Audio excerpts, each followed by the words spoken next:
We have experienced a severe drought for the last 6 months in Baringo County, and the local communities they have really faced it rough getting water, because they must fetch this water either from the dams, either from the rivers flowing to Lake Baringo, or they get it from their roof catchment, and most of these have already been exhausted.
Tukaenda hadi Ruko.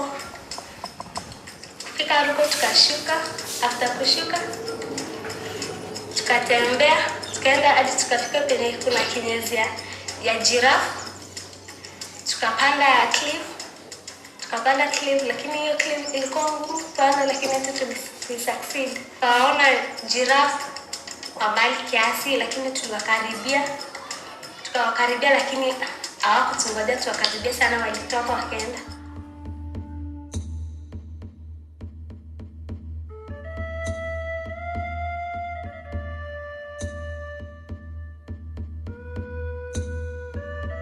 Last time nikikuja mvua ilikuwa imenyesha. Then vile mvua ilinyesha, siku mlirudi tukakaa kitu 1 month hivi, mvua ikaisha. Mvua ikakatika, then tukaanza kuchota maji bahari.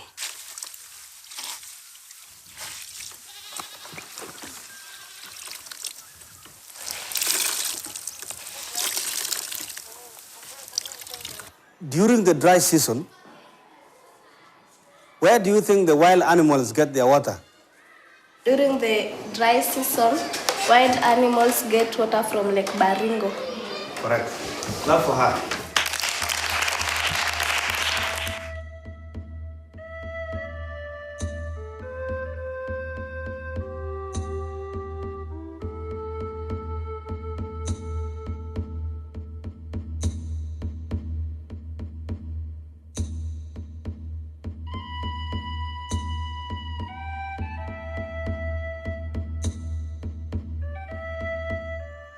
Tunachotanga maji barini, lakini kwa sisi maji ni karibu.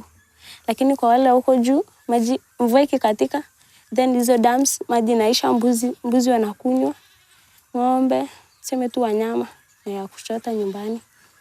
Lakini ikiisha wanakuja barini na ni mbali sana. Sasa inabidi kama hata wanakuja saa 9 huku bahari. By time wafike kwao, jua ishawaka, ishakuwa saa 4. Alafu hii maji ya bahari, siku mvua inyeshi, hii maji ya bahari ina make bones kuwa weak kwa sababu ni salt. Na meno inakuwa brown.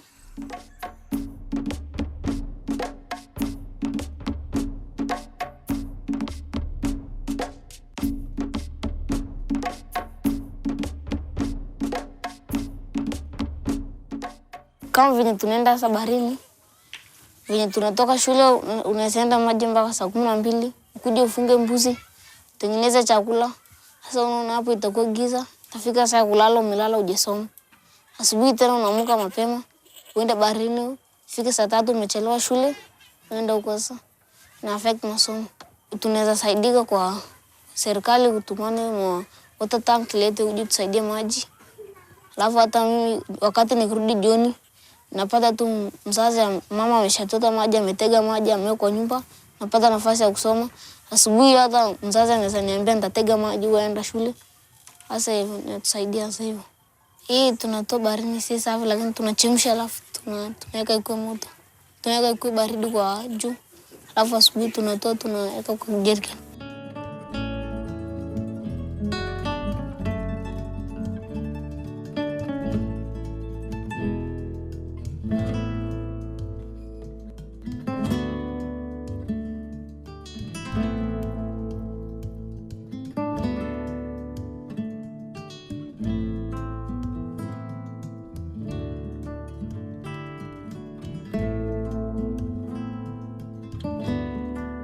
Hii kiangazi wetu imetudhuru kwa ng'ombe kukonda na kukufa wengine wengi sana na kutufanya tuchelewe kwa makazi yetu. Anza mimi mwenye nafanyanga kazi ya duka na nafanyanga kazi ya duka wakati nimechelewa kama saa 4 hivi, alafu naenda kwanza kutafuta chakula ya mbuzi, alafu narudi kuweka nyumbani. Ile kitu ilitufanya imetuturu tena ni kutoa ile mapato tuliweka kununua vyakula ya mbuzi kama hii ya promi. Chakula ya promi kuna wenye wanaleta wanatuusia, alafu tunakuja kununua tunapea mbuzi. Na hii hali sasa ni mwezi 3 saa hii tumefanya hiyo kazi na tunaona tunahudhurika, tumemaliza kila kitu na tuna tena namna nyingine ya kutoa hizo vitu. Yale mapato yenye tunapatanga imerudi chini kwa sababu tunachelewa kwenda kazi.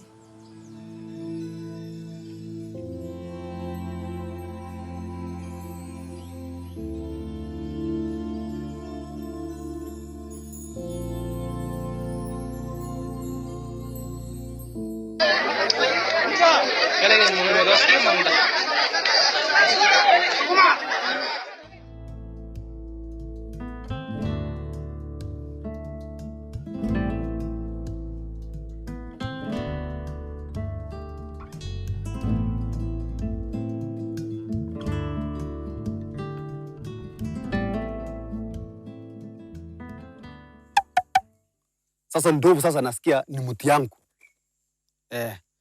Hakuna mtu yoyote namwambia ndovu ni mti ya hiyo clan.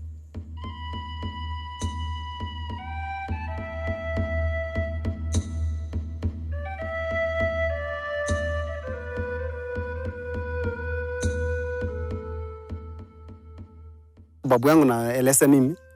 So kijana wakati naona mkuu ya ndovu naenda hivi, anashika hii mchanga hivi. Kuona harufu natokea pande hii. So enda pande ile. Rudi nyuma. Sisi naenda rudi nyuma sasa mpaka napata ndovu kusimama. So ndovu napandua hivi. Anashika yake hivi. Anachukua juu. Sasa mimi naweka mkono yangu hivi. Elekea huko. So ndovu sasa nakuja. Naenda hivi.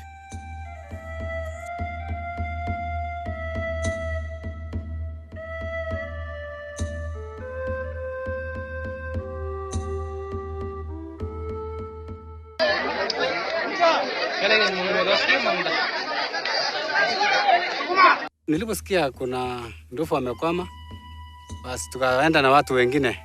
Nikaungana na watu wengine, tukaenda kuangalia hao ndovu. Tulipofika pale, tukaona kumbe kuna ndovu wameshindwa kutoka na hao kwa ndovu wakubwa ni wajanga na watoto. Hawa walikuwa wamekwama kwa muda sana, overnight, wakiwa wamepambaniwa na wale wakubwa kutoa. Wakashindwa kutoa. Sasa tulipofika pale tukaona wamelemewa sana na ule udongo ama mud. Nikafikiria tunaweza toacha hawa wanyama, kwa sababu hatukuwa na chochote cha kusaidia nayo. Bahati mzuri kulikuwa na maji. Kulikuwa na maji hapo ambayo ilikuwa imesanyika kidogo. Tukaambia sasa hii maji yenye iko kwa kando ya hii ndovu tuchotee. Dawa ya hao ndovu ni kuchotea maji kwa sababu itasaidia ile maji ile udongo kuwa maji ndio itoke. Inafanya the mud kuwa slippery. Mimi nikakuja kushika ile maji na kumsukumia kwa mkono hivi. Yeye akateka. Huyo tena kama wale wengine. Akaanza kuteka maji na kujimwagia. Nikamwagia tena akateka, akaweka mdomo kunywa.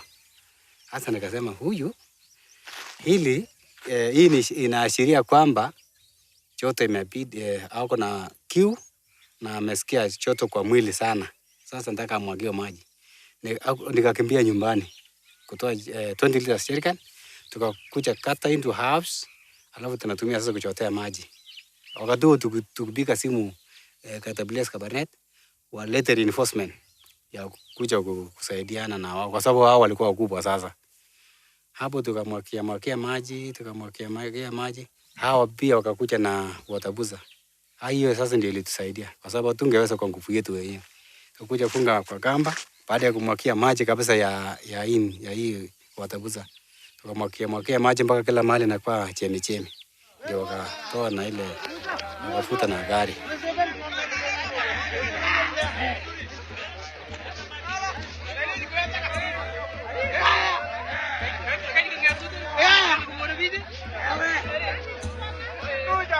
All that team, including the Animal Rights Reserved team that is based in Naivasha, were all mobilized to attend this.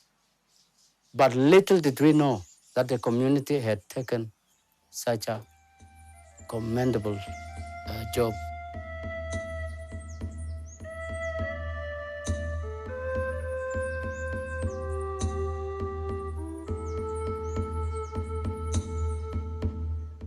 This reserve is quite unique because it sits again at the bottom of the western wall, which is the Elgeyo escarpment.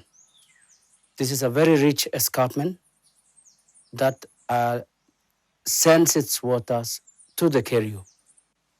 And because of that, again, the biodiversity thrives very well here. This area is part of the Great Rift Valley system, which is the 6,000-kilometer geological wonder that runs from Mozambique to Jordan, across 22 countries. So we sit right almost in the middle of it. We've got a number of features, which includes the woodland forests, the riverine forests, and in it is a diversity of bird life. This is one area that there's so much bird life that the communities have got villages named after the birds.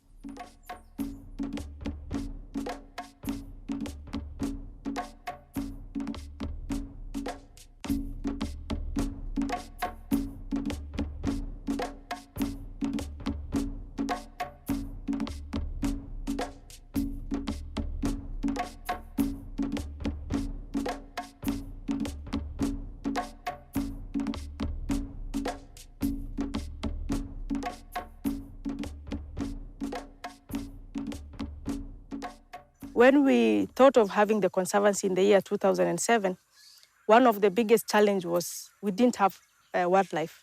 All of them were wiped out because of the poaching and game meat problem. One of the objectives was to bring back all the wildlife that we had.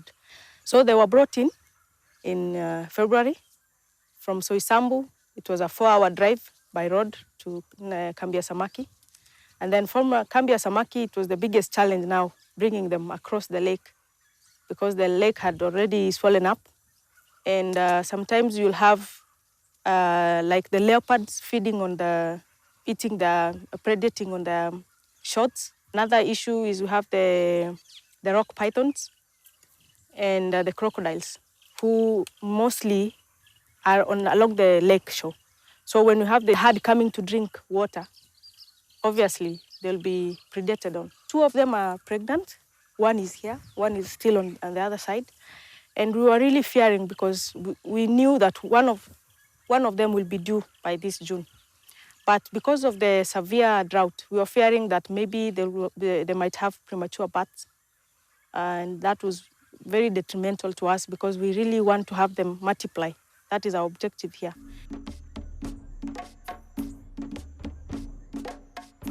When people come in, the wildlife become more scared because of the rampant movement, and sometimes these herders come with firearms.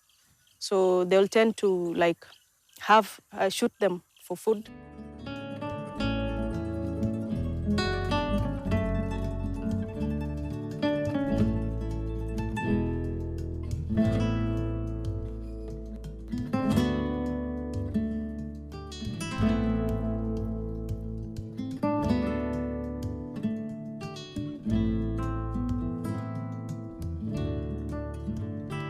Competition for resources will always end up in a conflict in one way or another. And I think what we are seeing in Baringo is a manifestation of the same and probably other underlying factors. But basically, it is about the water and the pasture resources that have continued to dwindle every time. Some of those who bring the animals looking for pasture and water end up stealing livestock from the helping side, which is Baringo North. Sometimes there are cases of shops being destroyed, stolen from, and so on. So there is a direct link between drought and insecurity.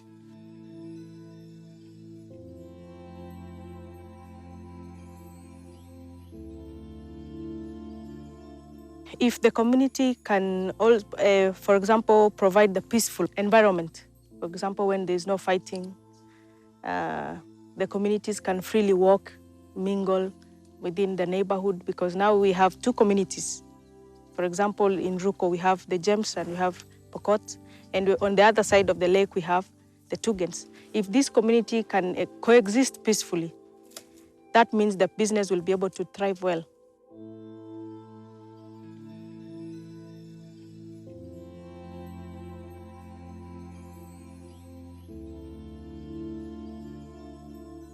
The Mau forest is very, very important. It's a crucial affair for us in the lower region here. If the forest cover is not maintained in the Mau forest, in Nyandarua, in Laikipia, and the rest of the other catchments, you realize that we have very little water, flowing down here to the lakes.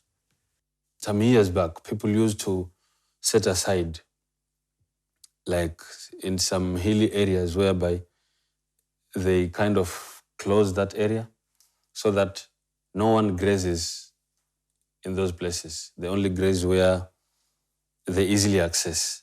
When drought comes, that place is still green, and they control the use of that area for pasture.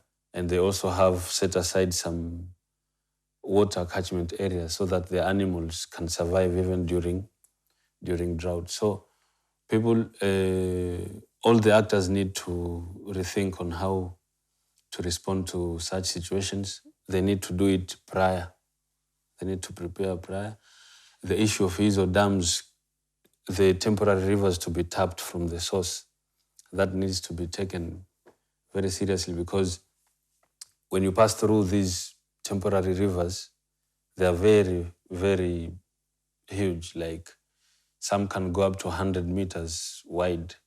And when it rains heavily, all that thing is filled with water.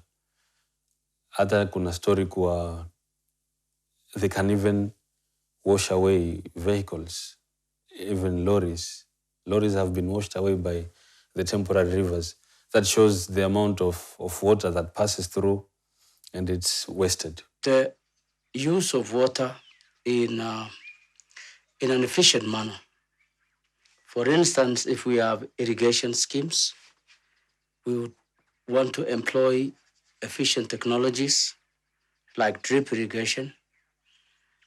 If it is also built up areas, we'd like to see people harvesting water so that we get the system running.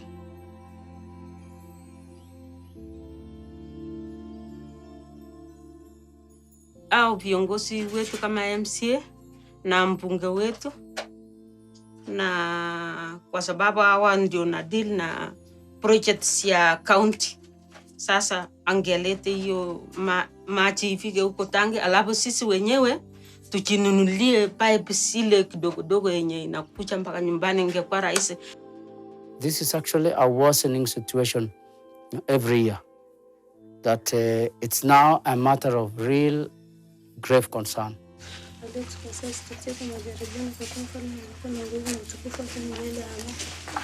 So can we break for our classes, please? Break for our classes. As we wait, because we don't know when the county government will provide the water, we are planning to at least source for more number of the water tanks, so that at least we don't, the problem will not recur again. And even if it recurs, there's the dry spell, because again, at least we are prepared to meet the challenge.